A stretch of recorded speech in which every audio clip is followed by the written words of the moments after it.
The regular Evelth City Council meeting scheduled for 7 p.m. October 1st will now come to order. Roll call. Councillor Peterson. Here. Councillor Koivunen. Here. Councillor Lillis. Here. Councillor Hadrava. Here. Mayor Vysalovich. Here.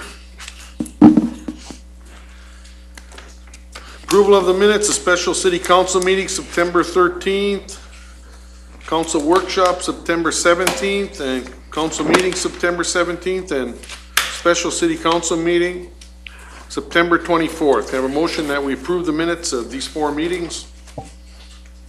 So moved. Have a support? I'll support. Motion made by Lillis, support by Hadrava. Any further discussion? All in favor? Aye. Opposed, motion carried.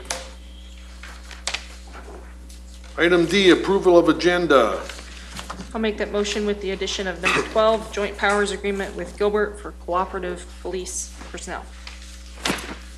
Can I have a motion that we approve the agenda for tonight with that addition? So moved. Motion made by Lillis, do I have support? Oh, I made the motion. Oh, motion made by Peterson, support by I'll Lillis. support. Any further discussion? All in favor? Aye. Opposed, motion carried.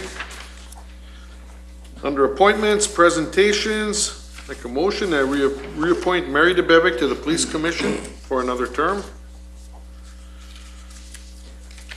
So moved. I'll support. Motion made by Peterson, support by Hadrava. Any further discussion? I'd just like to thank her for her service. You know, she served on there a lot of years, and it's a lot of commitment. It's tough, you know, when you're serving on these commissions in a small town, you're tough to find people. I really appreciate it also. I've known Mary for many years. Very dedicated and very Yeah. commonsensical person, let's just say. Very knowledgeable and a real good asset to our commission. It's nice to know people are willing to donate that time, because it's an essential part of the city operation. Any further discussion? All in favor? Aye. Opposed? Motion carried. At this point, we'll allow some time for visitors from the audience to present the council with any of their concerns. If not, I will allow time after the meeting to address anything that was discussed during the meeting. Since there is no one in the audience requesting to address the council, we'll move on to the consent agenda. Approval of payroll, September 1st through the 15th. Approval of claims, September. Request for Sergeant Brandon Ilias to attend interviewing and interrogation training session in St. Paul, November 5th through the 6th. Request for City Clerk Administrator to attend 2013 Coalition of Greater Minnesota Cities Fall Conference, November 14th, 15th. Application for exempt permit, United Way of Northeast Minnesota Incorporated, to be held December 7th at Range Recreation and Civic Center, Evelth, and contract for service between the Mesabi Humane Society, Range Animal Shelter, and the City of Evelth. Number 6, that's like animal, the dog catcher? Oh, okay. Can I have a motion that we approve the consent agenda? So moved. Your support? Support. Motion made by Peterson, support by Hadrava. Any further discussion? All in favor? Aye. Opposed? Motion carried. We have no public hearings, no unfinished business, and we'll move on to new business. Item 1, consider bids for legal publishing. And we did have, what, 2 bids? We had 2 bids, one from the Mesabi Daily News and one from Hometown Focus. And what they did is they give a bid per inch, and it's really hard to understand. So you folks asked me to give them some samples, and I handed that out to you. So there in the handouts are a sample of what the Hometown Focus could do with some minutes. There's a smaller size and a larger size. And then there are the claims from Hometown Focus, a smaller size and a larger size. And if you add up the larger minutes and the larger claims, it's $42 to publish these samples. And then if you look at the sample I gave you from the Mesabi Daily News, there's one size, and the minutes would be $10.86, the claims $43.44, for a total of $54.30. And this would be for the remainder of this year, right? I think we have to Correct. designate another one first of the year. You are correct. Okay. Anybody have any preference? Have to examine the, Well, we went out for bids and we have bids, so I will make a motion that we go with the hometown focus because they were the lower bid, more bang for our buck. I'll second that. motion made by Koivunen, support by Hadrava, to go with the hometown focus for the balance of this year. Do you have any discussion?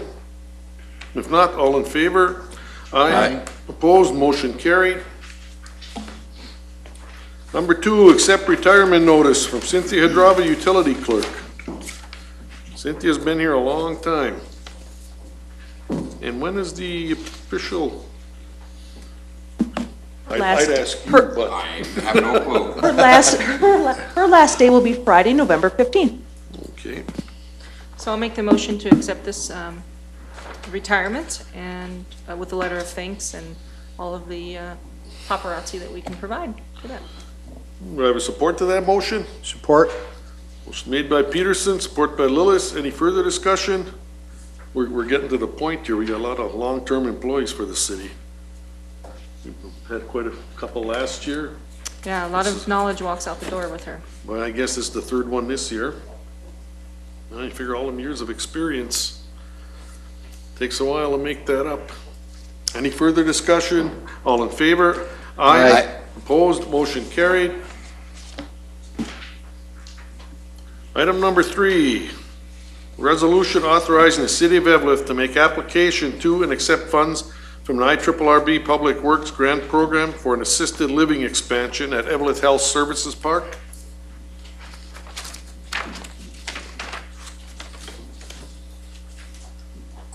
I know we talked quite a bit about this. Anyone have any questions? And that's, So there's not an amount designated. Did we cap this or?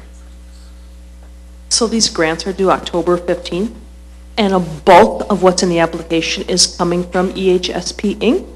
And so Jess Rad, who owns EHSP Inc., is working on refining those numbers. And then in addition to this, we're going to try to win back some of the grant we lost previously by some sort of maybe forgivable loan or some other terms. So I got to tell you, I think the maximum is going to be like $350. yeah, this is basically for infrastructure here. Yeah. Have a motion that we authorize the city to make application for that grant. So moved. Support? Support. Motion made by Koivunen, support by Peterson. Any further discussion? All in favor? Aye. Opposed, motion carried.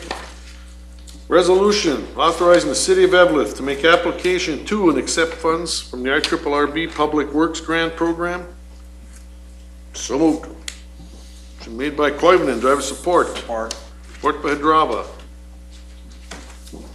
And this is basically, I think, our street project. We were just discussing additional monies. Right, correct, Mayor. Title it 2014 Street and Alley Improvement Project, if that's acceptable. Okay, that's that agreeable with everybody? Yes. Yes. It's nice to see us get rolling now on a plan over the next few years so we can get caught up and keep going. In the past, they had some lean years in this area. Hopefully, we can catch up on the game. Any further discussion? All in favor? Aye. Opposed, motion carried. Item 5, application for payment, T&L Construction, the amount of $17,341.11 for Wellstone Center facility improvements. So moved. Motion made by Peterson, do I have support? Support. Support by Lillis. That was just, their money's funneled through the city, right, Jackie, on that one? Mayor, it was IRRB monies funneled to the city. Okay, yeah. Any further discussion? All in favor? Aye.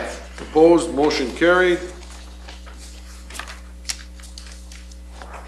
Item J6, consider approving facilities use agreement with Independent School District number 2154 for the Evelth Hippodrome. I would so move that we accept this. We worked, we did a good job and worked with the school, and they worked with us, and we'll accept this, so I will so move. And I'll support. Motion made by Koivunen, support by Peterson.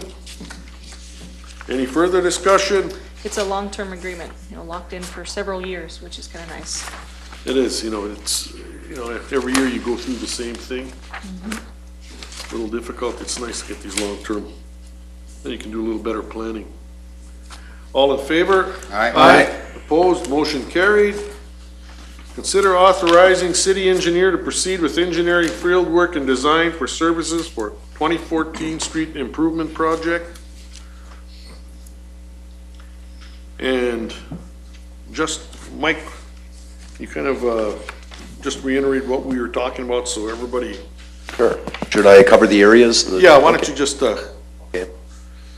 Okay, the first would be street improvements, and these would be bituminous overlays, and it would be Kennedy Avenue between Jones Street and Washington Street, Washington Street between Elba and Kennedy Avenues, Jefferson Street between Auburn and Norman Avenues, or excuse me, Auburn and Kennedy Avenues, Madison Street between Elba and Kennedy Avenues, and Auburn Avenue between Jones Street and Washington Street.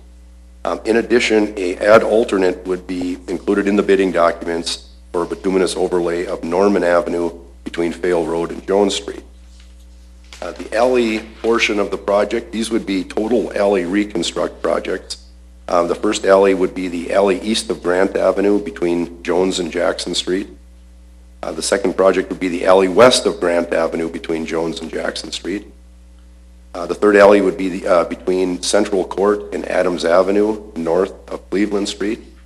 And the final alley would be between Washington and Madison Streets, the 900 block, which would be between Auburn and Elba Avenue. okay, I think that's what we all discussed were going to be our priorities for the first round.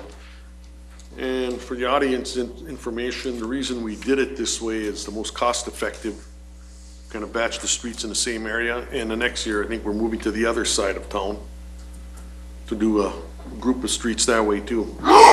But we will be having a little more of an information center this fall when we have our budget meeting. You can ask questions on a map.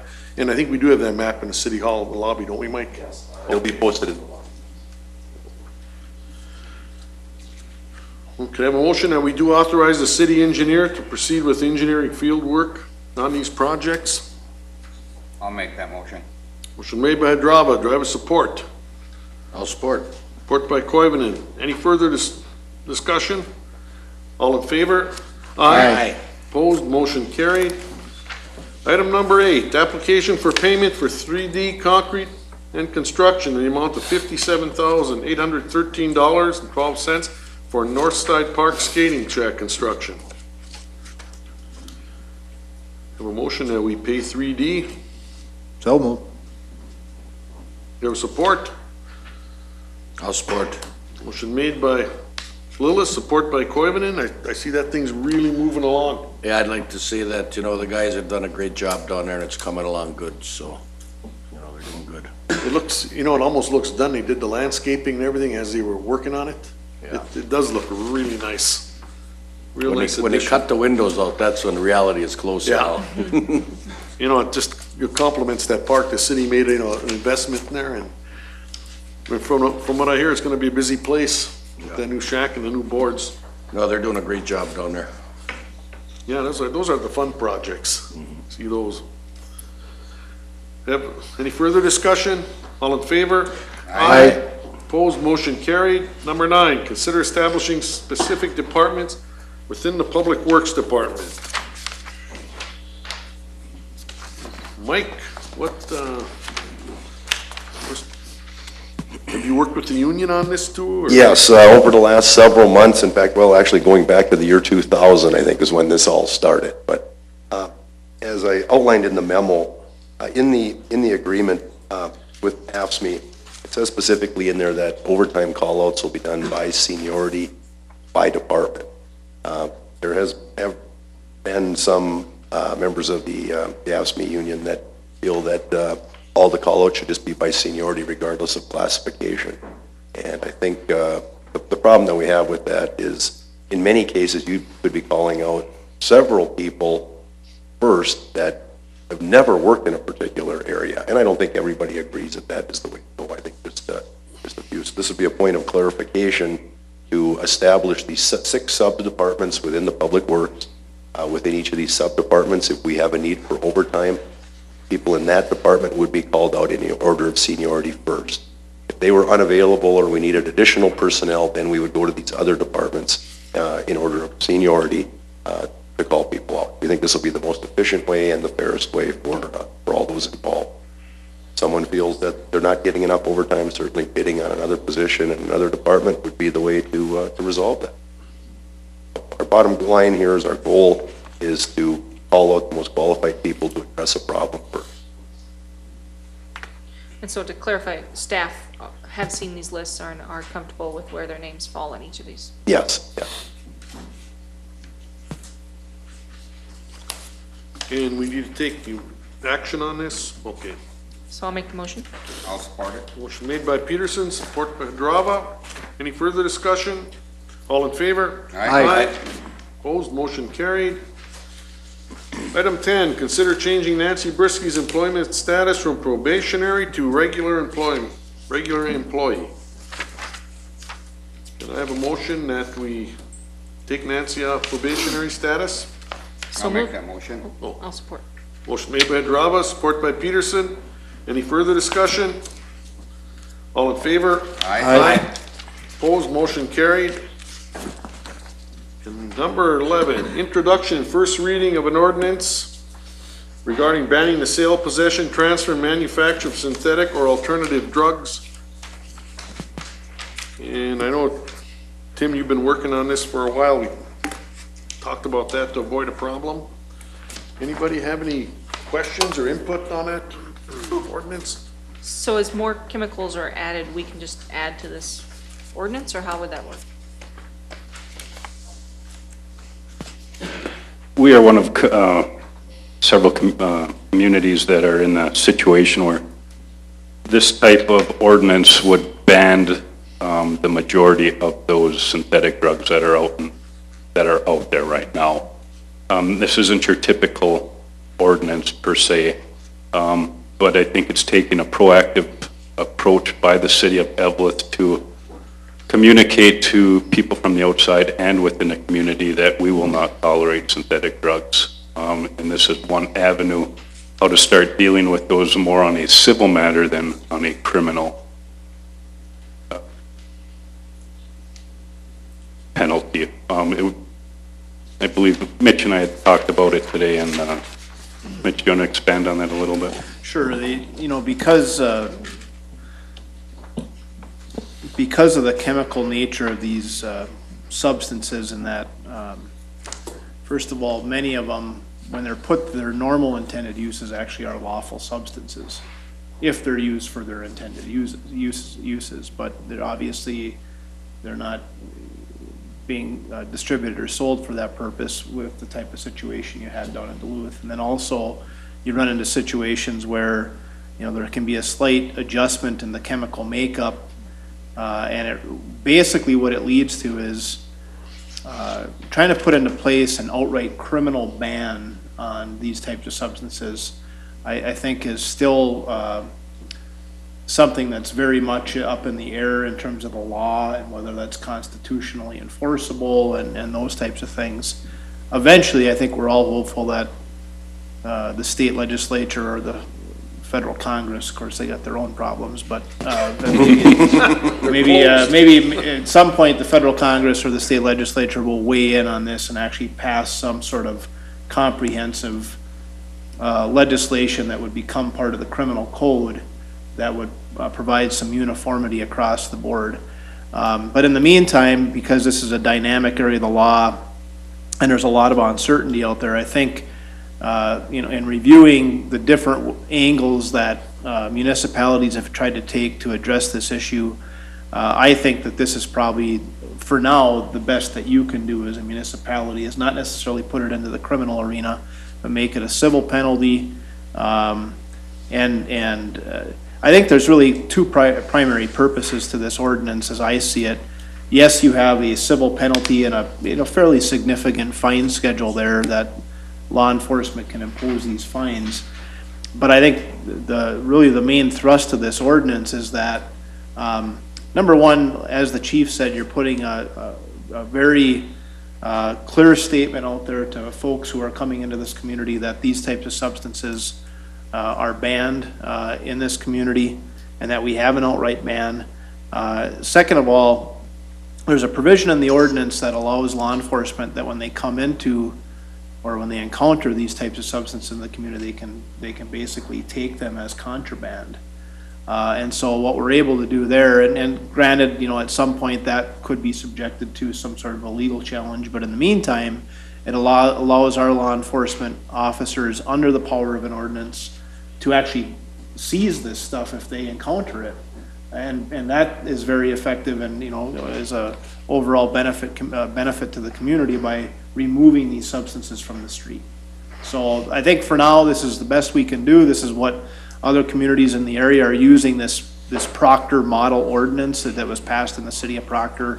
Other communities are following this model, and I think it's the best we can do for now, and we'll see what the state legislature does sometime, hopefully in the near future. Well, if everybody sticks together, all the communities, and maybe discourage that kind of activity in the whole area here.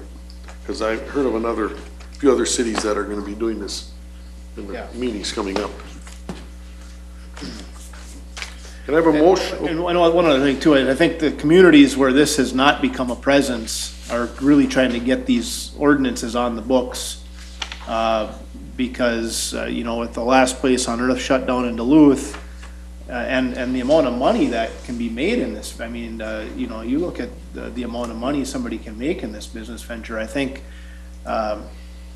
cities like Virginia and Aurora are left reacting now. They're reacting to having establishments already in town. Whereas those communities that don't have these establishments yet in town are able to take a proactive approach here. And so I think it's a good avenue to go right now, is to get this in place before we have these types of establishments trying to set up in town. That was kind of our thoughts on it as soon as I saw Duluth making an attempt to act on that. We get enough problems without waiting for more. I'd like to have a motion that we consider. Can I ask a question, Mayor? Yes. Please. On this page, it says synthetic stimulants, often referred to as bath salts, are commonly marketed under various commercial trade names. I know a lot of our elderly that are using what they call bath salts. Does that mean you're gonna arrest our elderly ladies for washing up? I think there's a difference I mean, between. I don't understand the difference here, There's a specific provision later in the ordinance that makes reference to the lawful products, I believe on page 8. The bath salts that you buy I'll use for an example, at Last Place on Earth is gonna be a little bit different than what you go to Target and buy. Well, I know a lady that makes the stuff, and sells it. And it's really nice. It smells good. It's got this herbal stuff in it, and the women go goofy over it for washing with. But, is that illegal? But if they're washing with it, that's legal. If they're, Well, it's Smoking all it. legal if you're doing what it's supposed to be used Yeah, for. yeah. It's the combination of them that make it illegal. So here we're all law on them. I'm just wondering where that puts us. I think there's a provision on page 8, Appendix A, specifically covers an issue that you're discussing. Products commercially sold under similar or like names which have common, proven, and lawful uses, and which list their ingredients and directions for use shall not be deemed unlawful under this ordinance. Okay. Does that answer your question? I think that does just fine. Thank you. Mayor, if I might, I'm all in favor of the ordinance, and I appreciate the work that's been done on it. It's a good-looking ordinance. I would suggest that we add some language at the end of it pertaining to the appeal process for anyone that's charged with an offense, and provision regarding the notification of the offender that they committed an offense. I can answer that in two. On the appeal process, within our charter, we have many ordinances that do not list the appeal process on every one. We have a process if somebody is issued a citation under this, we have the administrative fines, which we're going to have to reorder, but there's a box on the last part that you can check, issue, possession, et cetera, of this, put the fine down, and on the back of the ticket, it does say, if you want to challenge this, it does give you information how to appeal to the city council. So in the meantime, I think we can use that administrative citation as a means for them. Or we could even look at doing a summons, but mine would be, my personal feeling right now is to enact, it would be to issue that administrative citation, and then it fully explains the process to appeal it on the backside. So, I mean, I don't, Mitch, and you can tell me if I'm wrong, but I just don't think that needs to be enacted on every single ordinance, does it? That, Well, if it's basically, if we already have a charter provision, and I'd have to look at that, if we have a charter provision or an administrative appeal ordinance on the books that basically kind of has broad coverage of, essentially any administrative fines that are issued by the city, you can pursue this appeal process. If that's set forth in the charter or in a specific ordinance, an umbrella ordinance, then you probably wouldn't have to put anything in here, but certainly,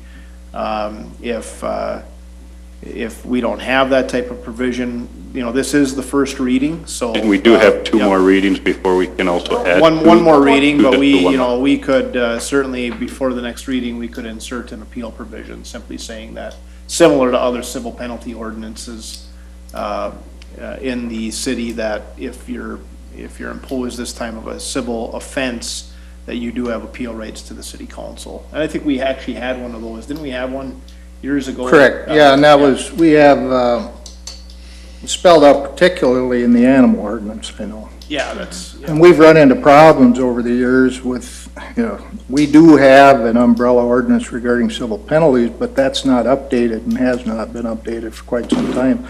This would be a new addition. We would have to address that particular ordinance and add this to that ordinance. I think it would be cleaner if we just put the language, and I guess it'd be fairly simple to put together. It could be modeled after the animal control ordinance. And we would have a clean working document. yeah, I think what we'll do, what I recommend is, since this is a first reading, what we'll do, and it's part of the purpose of a first reading, is if the council has input on amendments or suggested revisions, we can add those in. So what we'll do is, between now and the next meeting, we'll work in some language on the appeal provision, and we can model it after the animal ordinance. So we can approve this as the first reading? Yes. Then the next meeting? Yep. you'd have- Okay. Yeah. Does that work for you, Brian? Absolutely. The other question is the notification of offender portion. I know that, there's different mechanisms that you can notify the offender. There is the administrative ticket, per se.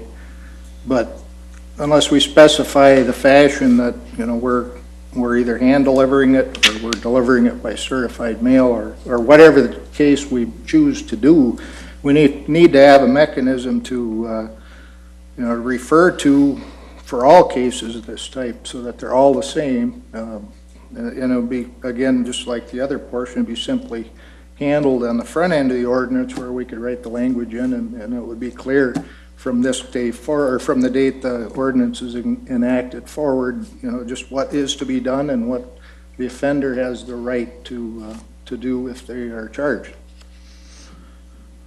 What's the most effective way? Well, hand delivery is always the most effective, but. absolutely, at the time you take, in this case, you would be taking possession of the substance, so Okay. at that particular time, it would be the best option to give that citation out immediate. But I can think of cases where you may not necessarily be able to do that. The offender may not be on the premises or whatever the case may be. There may be additional persons in the case as a result of investigation that are being charged with the offense, so consequently you need a mechanism to notify them. And it'll just be a matter of a 3-4 line paragraph in there that says that the offender is considered to be notified if either hand-delivered or by certified mail, or however we choose to word that. That's just my suggestion based on a lot of years of experience. Well, we got a lot of years of experience between you, Brian, and Tim, and you think you guys work something out for the next reading? Absolutely, and again, Because this I like is, to make it as most effective as we can. and again, this is one of those situations where when we deal with a civil or administrative fine, if the people don't deal with that, we can revert back to a state statute. But in this particular case, state statute doesn't really deal with the synthetic drugs yet. So I guess we can take any action, you know, that we feel necessary. And again, we've got another reading to do that, so. Yeah, we're in kind of uncharted territory here. Say, One question for the city attorney, Mitch. Now, this is clearly just a civil penalty for an offense, but with regard to, you know, an offender's failure to respond to a civil complaint, is there an alternative to charge criminally? No. Could we go after, one of my thoughts today was if somebody didn't respond to the civil end of it, could we do similar to parking tickets and have a collection agency go after them for that? Yeah, that's right. so I think that Councilor Hadrava brought up a great question that a lot of folks, and I know Virginia had a public meeting that I was unable to get to, and other folks may not have known about that. Is there a way during our second reading that you could maybe do just an abbreviated version of what synthetics are, what it does in the community, and maybe even some examples of the packages? So, I mean, the packages are completely different than, you know, what the Epsom salts that you're going to soak your feet in, so that parents, even parents out there, can really understand those warning signs, or just a brief presentation on that. Correct. And you had asked me a meeting ago also about the DARE program. Hit on synthetics, yes. Oh, great. I gotta tell you, you know, I kinda thought I knew some stuff about stuff, but you start reading these names. Wow, Mojo Fire and Mellow Madness. I mean, this is, Getting a little outdated, wow, Joel. am I ever. Showing my age. We're a long way from wacky to backy. I guess so. You know, this is like you say, uncharted territory. and Wow. We gotta do some tweaking here, but as long as we can make it as effective and, Well, I think we all know what we want to do with this. We just got to make sure that everything is not, we don't jump into uncharted territory the other way too far, because there's other things that, you know, Yeah. cross over here, and we may or may not, Mitch, right?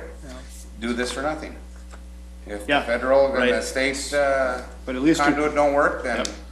But at least This you're, is- yeah, right, but at least you're trying to take some proactive steps, you know? you know, Yeah. I mean, I think we know what we want to do. I don't want to see some 17-year-old kid out there in a seizure because he's smoked some synthetic stuff, but wow.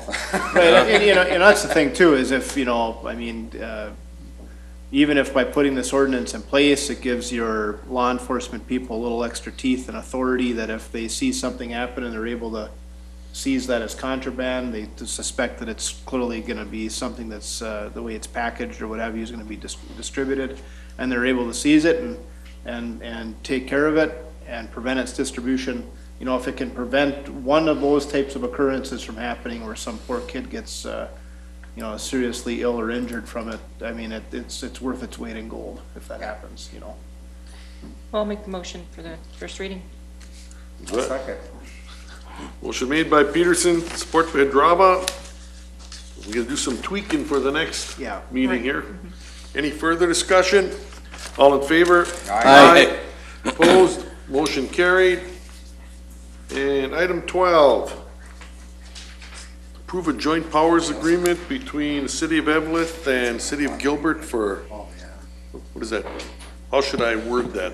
Police cooperation, or Tim, maybe you can. Mayor and give us the Council, just rundown? to let you know a little history on this, the cooperation between Evelth and Gilbert has been very good for many years, and recently with myself taking this position and chief teacher, he is very short on manpower right now due to a couple injuries. With that, we began talking with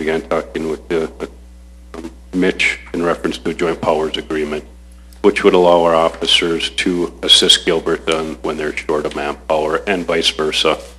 Gilbert's been instrumental in helping us out during the 4th of July, 3rd of July festivities. This would just take it one step further when we need that additional manpower. It would give the flexibility of both departments to make sure that that's covered. It would be, if we were helping Gilbert, we would upfront the money, but in turn we would bill them for the total cost of that overtime. Same thing if they had to help us out in the future. So it would be no cost to each agency.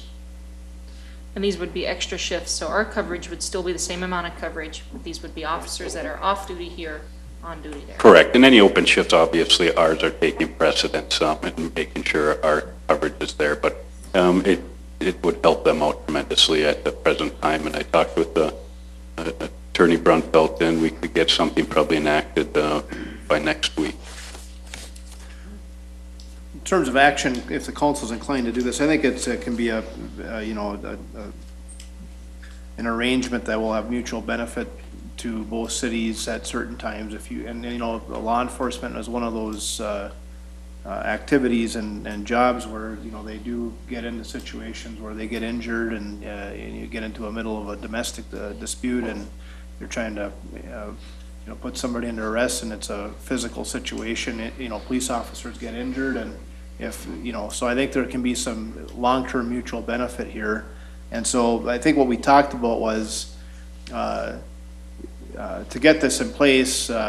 Gilbert has a council meeting next week. If you would be inclined to approve this arrangement contingent on my office finishing the necessary agreement to confirm the arrangement, and then also contingent on the city of Gilbert, of course, approving it as well, then we'll be able to get it in place. So I think if you just pass a motion approving the arrangement contingent on the necessary agreement being put in place, I think that gets us where we need to go. Okay, because I know they're short at the moment. At least 2 officers for possibly the next 1 to 3 months. Okay, can I ask for a motion that we approve a joint powers agreement with the city attorney? So That's moved. specified. Do I have support? Support. Motion made by Lillis, support by Koivunen. Any further discussion? All in favor? Aye. Opposed, motion carried. We do not have anything else under new business, and anybody from the council have anything to bring Yeah, up? Or- I have a couple things from the HRA, Housing Redevelopment Authority. So we recently, in September, had our HUD inspection of our facility, and you may recall last time we had a substandard, below standard rating. This year, under new direction and the hard work that the committee's put in, we had a 98, which is an excellent rating, and they actually even asked our Gigi, our HRA director, to present at the regional conference on how we moved from substandard to excelling as a HRA. So that's really great news for our facility. At the same time, with Congress having their issues and the government shutdown, I do want to let folks know that the Housing and Urban Development did give us our allocation for October, November, and December before they shut down, because their staff are now out of the office. They've been furloughed on unpaid leave. So we do have enough to move through our rents and keep that facility, running smoothly through December. Come December, if this isn't resolved, and we all hope it is here within a few days, we do have some reserve funds that we could work on as well. But it is important to note that even that allocation was reduced to 82% due to the sequestration. So we are receiving less funds to do the work that we're doing up there, and it's looking really great, and we hope that we can find more efficiencies and those kind of things to provide great services in a reduced budget environment. Well, thank you for that information, Beth. And Joe, do you have anything to add? No. Brian, you have anything to bring up? No, sir. Brad? Nothing. Eric, how about Jones Street? Is there a problem out there or what? I figured I may be called on to answer, to discuss this. As you know, there has been a lot of activity these last few days out on Jones Street, specifically with regards to Phase 1, which we all thought we wouldn't see another backhoe on Phase 1. However, the contractor had elected, in order to move forward on the phasing of the project, they were required to pave a phase before they moved on to the next one. And at the time we had the water main tested in Phase 1, it did not pass a pressure test. In the contractor's estimation, it was due to water or air in the line, and they made the decision to move forward and pave it, assuming that they could get the air flushed out of the line. In the city, periodically, the Public Works Department in the fall does their water main flushing, and so they moved ahead, assuming that the air would get flushed out of the line. However, after that water main flushing was done, it still would not pass a pressure test. So they had some sounding done and some correlating done with the leak detection services, and they found that there were identified 2 leaks. One leak was between Norman and Elba, one was between Norman and Van Buren. So last week they found and fixed the one leak on the west side of Norman, and that was a faulty installation of a 22.5 degree bend that was put in. So they repaired that, and that passed the pressure test. They had a lot more trouble finding the other source of the other leak between Norman and Van Buren.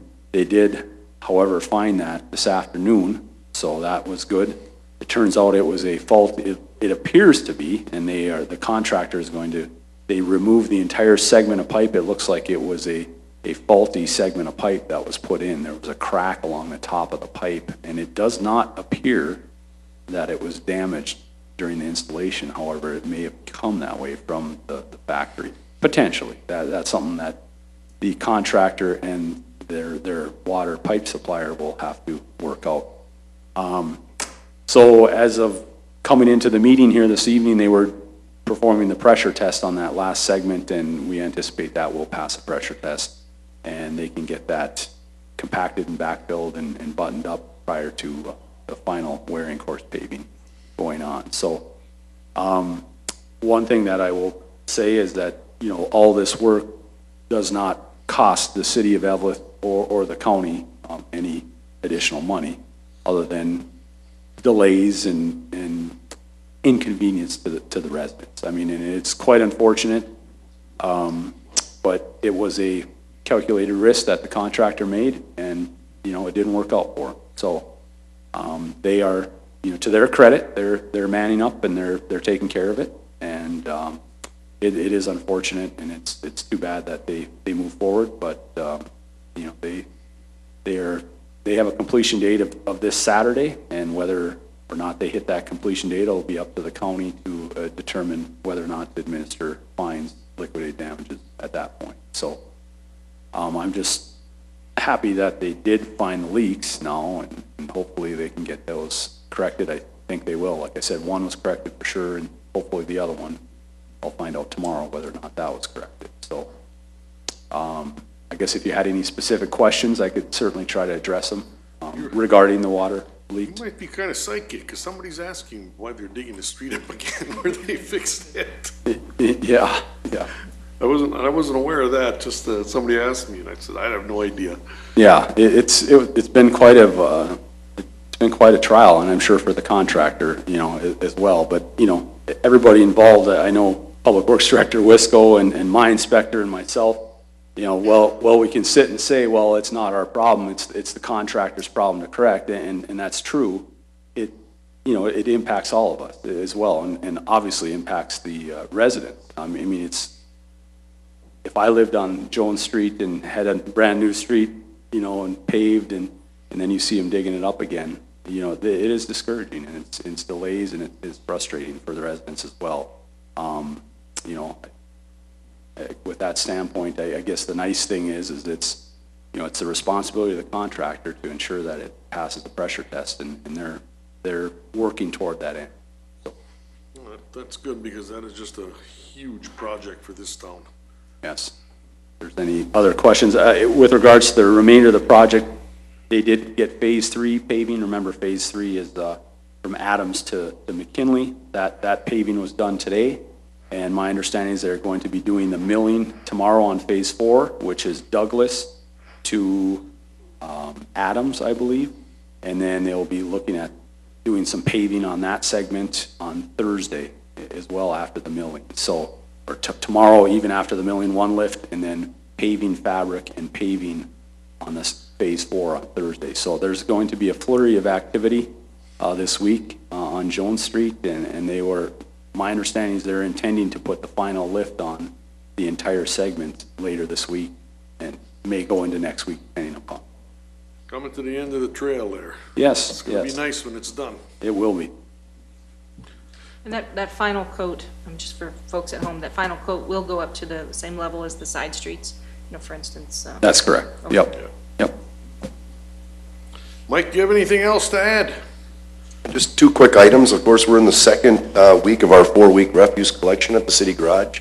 This week and next week, we're open from 7 in the morning till 6 p.m. And that final week, October 14th through the 18th, we'll be open from 7 until 3:30. And just a reminder, we'll pick up yard waste in the alleys on October 14th, provided the leaves fall off the trees. If they don't, we may delay that a little bit.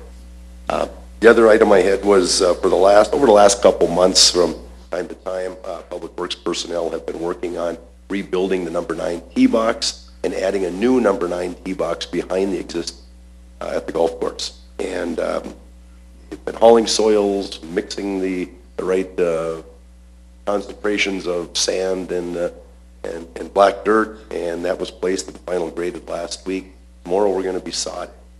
So I think there are a handful of volunteers that are going to assist our personnel. If anybody else would like to come out to the golf course by number 9 tee box, 7, 8 o'clock in the morning, we've got 10 pallets of sod. So we got a few to lay down.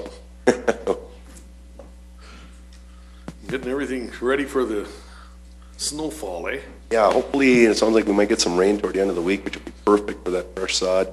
Our goal is that, when it gets root early in the spring, we can get it trained, cut to the right height.